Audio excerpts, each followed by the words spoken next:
Mga master, okay lang bang? Huwag niyong skip ang mga ads sa aking mga video kung okay lang mga master. Salamat sa solid na suporta po. Yon, what's up mga masters? Nandito na naman tayo sa panibagong araw, panibagong kabanata na naman ang pagsasama-samahan natin ngayon guys.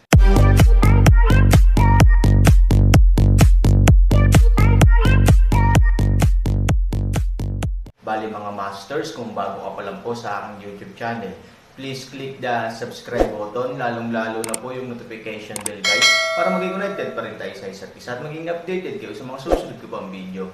Bali mga masters, bago natin umpisahan ng kwento ay mag-shoutout po muna tayo para sa mga solid nating tagapakinig. Shoutout kay Fernando Jimeno, shoutout kay Song Lyrics. Yun na nga mga masters, no? Bali hindi na ito patagalin. In 3, 2, 1, let's go!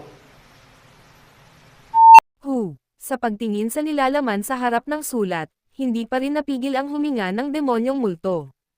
Halos nakakagulat ang laman ng sulat. Hindi napigilan ng mga tao ang pagpapawis sa kanilang noo. Ang huling kalahati ng sulat ay nagpamutla sa mga demonyo at multo at nanginginig ang kanilang mga labi. Matapang ako, kayo, shit. Isinara niya ang sulat, ayon sa iyong paraan ng paglalaro, ako ay naglalakad ng isang mahigpit na lubid kasama mo. Kung hindi mo pansinin, ako ay mamamatay sa pira-piraso, at kahit nasirain ang pundasyon ng aking troll hall sa loob ng 10,000 taon. Sa pag-iisip nito, kinuha ng demonyong multo ang sulat at sinimulan itong punatan. Gayunpaman, sa sandaling hinawakan ng kanyang kamay ang sulat, binitawan niya ang ideya. Isa akong demonyo at multo. Kaunti lang ang kaibigan ko at puro kaaway lang sa buhay ko, pero kayong dalawang aso ay dalawa lang ang kaibigan ko. Fuck, anong klase kayong kaibigan? Kaibigan ng baboy at kaibigan ng aso. Pagkatapos ng lahat, inihagis niya ang sulat sa isang bola at hinawakan ito sa kanyang kamay. Lahat ng mga ninuno ng troll hall, sabihin sa akin, ano ang dapat kong gawin? Sa isang nanlulumong buntong hininga, ibinalik niya muli ang sulat, uminom ng isang baso ng alak, at pagkatapos ay humiga ng mabigat sa lupa na walang laman ang mga mata, na parang may iniisip. Nang muli itong maliwanag, ang demonyong multo na nag-iisip ng mga bagay-bagay ay nagmulat ng kanyang mga mata. Pagkatapos mag-isip tungkol dito buong gabi, talagang naisip niya ito ng diretsyo. Hindi niya alam kung tulog na siya. Kinapa niya ang kanyang mga templo, bahagyang inangat ang kanyang ulo, at mayroon pa ring dagandong sa labas. Halika dito. Umiyak siya. Isang higanti ang nagmamadaling pumasok mula sa labas ng Tolda, Temple Lord. Ilang oras ako nakatulog? Tanong niya. Temple Lord, tanghali na ngayon. Halos 6 na oras kang natulog. 6 na oras. Hindi napigilan ng demonyong multo kundi sampilan ang sarili sa mukha ng may sama ng loob, alam kong magdudulot ng gulo ang pag-inom ng kanyang ina. Pagkatapos ay nagmamadali siyang bumangon, pasimpleng nag-ayos ng damit, nagpunas ng mga mata, naglalaban ang laban sa labas, at walang tigil. Sabihin mo sa templo Panginoon, oo, hindi ako tumigil. Damn it, this city is not like an empty city. Dapat mali ang information doon, so at most, hindi dapat maraming tao doon. Dinala nila ang 200,000 na tao doon. Napatay nila ang kabila kasing dali ng pagkurot ng mga langgam. Bakit sila nag-away tulad natin ng matagal? Hindi alam ng mga nasasakupan ko. Gayunpaman, ang combat offensive ay hindi nagpakita ng senyales ng paghina simula kagabi. Naniniwala ang mga nasasakupan ko na maaaring tumagal ang digmaan. Tumanggo ang demonyong multo. Lahat ay nakaligtas sa pamamagitan ng pagdila ng dugo sa dulo ng kutsilyo. Madaling hulaan ang labanan. Ayon sa kasalukuyang tunog, maaaring hindi ito matapos sa loob ng 6 na oras. Gayunpaman, normal para sa mga taong tulad ko na gumugol ng maraming oras sa pag-atake sa lungsod. Pagkatapos ng lahat, ang mga tao ay may matatag na pagtatanggol sa lungsod at isang malakas na firepower upang sugpuin ito. Ngunit anong uri ng pagtatanggol ng lungsod ang maaaring mayroon sa mga bundok na ito? Kailangan ba nilang lumaban ng ganoon katagal? Temple Lord, may sinabi ang mga nasasakupan ko na hindi nila dapat sabihin. Makatao yan. Bagamat ikaw at ako ay nakatataas at nasasakupan, tayo rin ay magkapatid. Kung gusto mong magsalita ng tapat, huwag kang magpatalo. Bagamat mahigit 20 oras na ang nakalipas mula ng formal nating salakayin ang lungsod, sa totoo lang, Nararamdaman ng aking mga nasasakupan na ito ay simula pa lamang. Nagduda ang demonyong multo. Hanggang ngayon, hindi pa natin maisip kung gaano karaming mga kalaban ang nasa syudad at kabundukan. Ito ay nagpapakita na ang tinatawag na Aaron ay mataas ang kahusayan sa militar. Ang ating 400,000 na tropa ay nahahati sa dalawang grupo. Sa teoryang ito, ang isa-isang pag-atake ay dapat makumpleto ng maaga, pero kakaiba.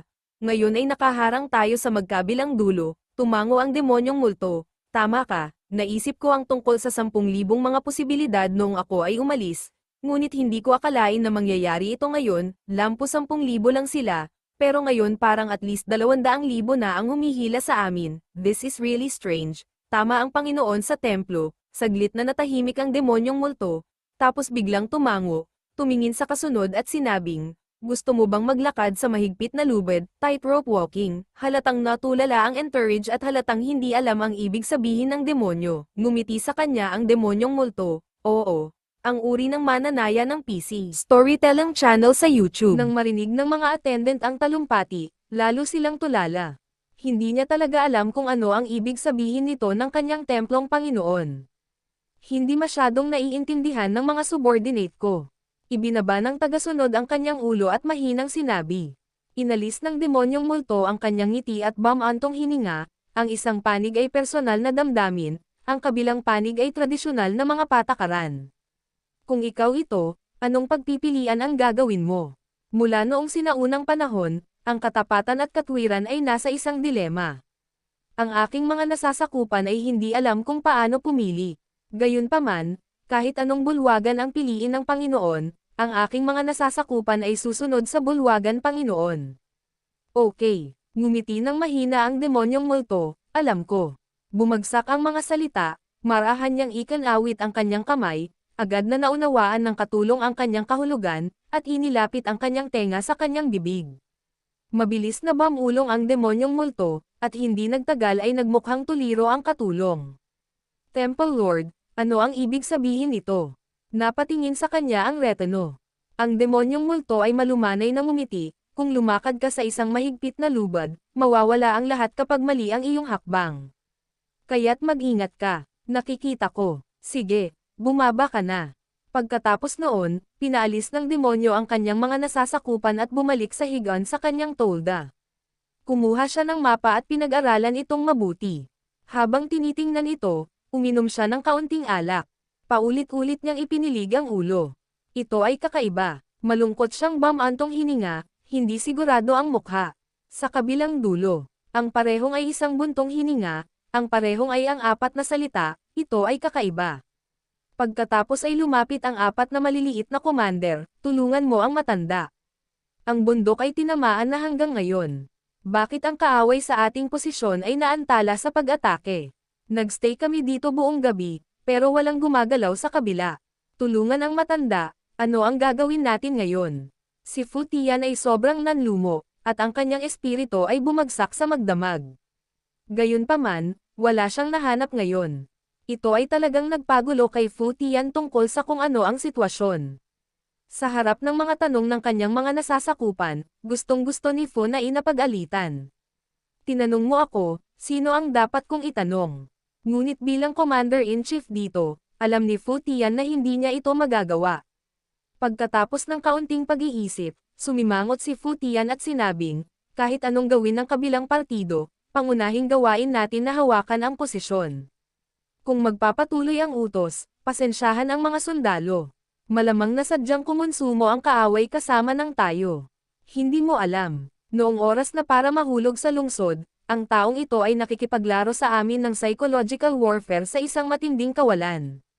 Bilang resulta, ginamit ng taong ito ang digmaang ito upang talunin ang karamihan sa mga isip ng ating mga sundalo. Ito rin ang isa sa mga pangunahing dahilan ng aming huling pagkabigo. Nang marinig ang mga salita ni Fu Tian, ang 4 na commander ay sabay-sabay na tumugon, naiintindihan ng mga nasasakupan. Oo, biglang pinigilan ni Fu Tian ang 4 na commander. Sabay-sabay na huminto ang 4 na commander, ano pa ang gusto mong gawin para matulungan ang matanda? Umabot sa kanyang lalamunan ang mga salita ni Fu Tian, pilit niyang nilunok ang mga ito, iwinagayway ang kanyang kamay, at sumenyas na maaari na silang bumaba. Sa sandaling umalis ang apat na lalaki, mukhang malungkot si Fu Tian. Bagamat inutusan niya ang commander na payapain ang mga sundalo, sa katunayan, siya ang pinaka-nababagabag sa buong posisyon.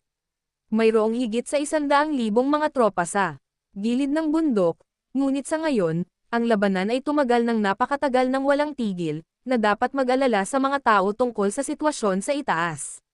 Sa sandaling magkaroon ng anumang pagbabago, ito ay isang nakamamatay na dagok sa kanilang harapang tropa. Sa gilid ng bundok, kahit tanghali na, ang buong magdamag na labanan ay nasa matinding paghaharap pa rin. Ang gilid ng burol ay puno ng mga pagsabog. Ang mga halimaw ng kakaibang hukbong halimaw at ang Death Cavalry sa tapat ay halos dumating at umalis. Ang magkabilang panig ay nagngangalit sa gitna ng karamihan. Bagamat ang Death Iron Cavalry ay protektado ni Yin Chi at hindi naaapektuhan ng mga sandata, ang hukbo ng mga kakaibang hayop ay palaging may sariling katangian. Ang ilang kakaibang hayop, tulad ng orihinal na Iron, ay maaaring magdulot ng toneladang pinsala sa Death Iron Cavalry. Ang magkabilang panig ay may kanya-kanyang pinsala at natamo. Si Ivory at Ziking ang naging dalawa pang makapangyarihang firepower point pagkatapos ni Han Sanchen. Pinamunuan nila ang kanilang mga tropa mula kaliwa hanggang kanan. Kahit na ang hukbo ni Ye Shijun ay naambush, sila ay talagang walang magawa laban sa dalawang maliit na pervert na ito sa ilang sandali. Bilang karagdagan, ang dalawang tao ay nag-echo sa paligid at bumuo ng mga sungay sa isa't isa, na nagpasakit ng ulo ng hukbo ni Ye Shijun. Hindi naman sa hindi nila naisip na magpadala ng mga eksperto para sunugin ang dalawang babae, pero sayang lang at napapaligiran din ng mga love girls ang dalawang babae. Sa tulong ng mga dalubhasa tulad ni Ningyu, madalas nilang matutulungan ang dalawang babae na pakinisin ang mga hadlang sa kanilang paligid, upang makapag-output sila ng may kapayapaan ng isip. Para naman kay Han Sanchen. Sandali, biglang, sinampal ni Han Sanyi ang 12 sundalo sa kanyang harapan, at inihambing ang kanyang mga kamay sa tanda ng paghinto. Shit, matindi ang laban, ngunit may biglang tumawag na huminto sa oras na ito. Ito ay isang digmaan ng buhay at kamatayan. Duguan ito hanggang kamatayan. Ngunit tumatawag ka para sa isang pos. Gusto mo bang maglaro ng laro? Dapat itong palitan ng sinuman. Hindi lamang siya papansinin ng sinuman, ngunit maaari rin silang magsumpa na ang kabilang partido ay bobo. Ngunit ang nangyari ay ang lalaking ito ay si Han Sanchen. Sa pagsigaw niya ay halos huminto ang mga kawal sa paligid niya nang walang utos ng kanilang mga nakatataas. Kaw, ang pagkubkob ng Han 3000 ay isang high pressure at high risk na trabaho. Ngayon hindi na madali para sa isang tao na huminto. Lahat ay gustong huminga. Tulad ng para sa kung sino ang tumawag para sa isang pos, sino ang nagmamalasakit. Sa katunayan, hindi lang ang mga sundalo ang gustong huminto, kundi pati na rin ang grupo ng mga executive na tulad ni Ye Shijun ay talagang gustong makahinga. Ang labanang ito ay tumagal ng mahigit 6 na oras. 12 oras iyon. Sino ba naman ang hindi mapapagod sa mga ganitong sitwasyon? Sa makatuwid, ang tila mapangahas na kahilingan ay ipinagkaloob. Suspendido talaga ang buong eksena. Wala man lang gumalaw sa audience. Ang eksenang ito, kapag nabigla, ay puno ng kahihiyan, lalo na kung sino ang mas maraming tao at kung sino ang mas nahihiya. Gustong ipasok ni Ye Shijun ang kanyang mukha sa bulsa ng kanyang pantalon, ngunit tapat na tumigil ang kanyang katawan. Han-san, anong ginagawa mo? Kailangan mo pang huminto sa larangan ng digmaan. Naging pamilya ka na. Gaano man katapat si Ye Shijun, tiyak na matigas siya sa kanyang mga labi. Pagkatapos ng lahat, siya na ngayon ang commander ng mga taong ito. Hindi ka napapagod sa mahabang paglalaro. Binigyan siya ni Han 3000 ng isang blankong tingin. Aaminin ni Ye Shijun na pagod na talaga siya. Gayunpaman, hindi niya ito maamin kahit napatayin siya. Medyo pagod, ngunit ito ay mas mahusay kaysa sa iyo. Kung tutuusin, wala akong kasing daming tao na kailangan mong harapin. Tumanggo si Aaron, bagamat hindi ako natutuwa sa sinabi mo, aaminin ko na totoo ang sinabi mo. Total, will fight ang kinakaharap ko. Naglalaro ka ng cold shots.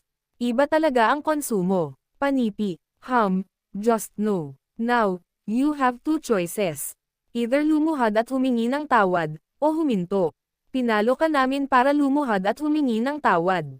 Malamig na tawa ni Yeshijun. Nang marinig ito, umiling si Hansan, so confident. Sigurado ka bang mananalo? Ano naman yun? Naiinis na sabi ni Yeshijun. Isang pos lang. Tingnan mo, nahuhumaling ka sa kumpiyansa. Ipinikit ni Han 3000 ang kanyang mga mata sa katahimikan. I just think you guys are tired enough. Let you eat and be a full ghost.